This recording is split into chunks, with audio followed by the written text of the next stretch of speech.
Today I'm going to show you a cheap and easy way to make an extremely effective lure or jig.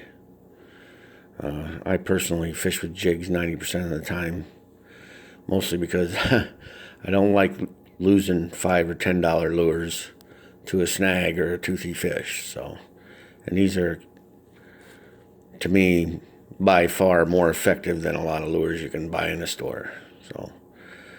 But I take a regular Get-It style tube with the frills on the end,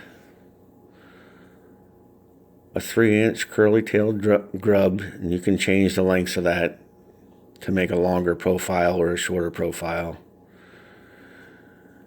and a tube-style jig head. I like the eyelet 45 slightly forward because it pulls through the water a lot better, but spit goes a long way when it comes to assembling plastics. So my suggestion is to lubricate, and the easiest way to do that is with your own spittle.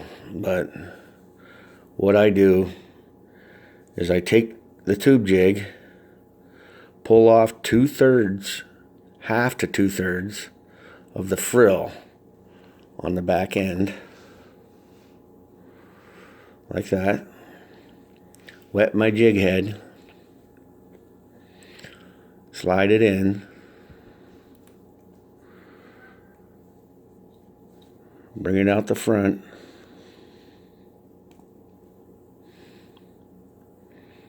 then I take my curly tail, wet that, and when I feed it on there, I want it so the curl is up. That's my preference. That's what I feel confident with. So when I have a finished product, I want the curl to go up. You wet that.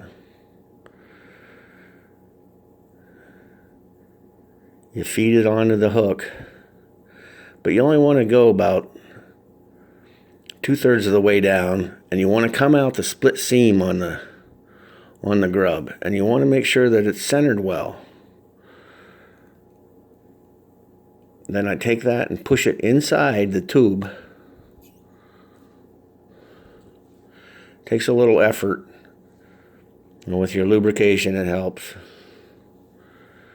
Then when I'm done, I have a profile of a minnow.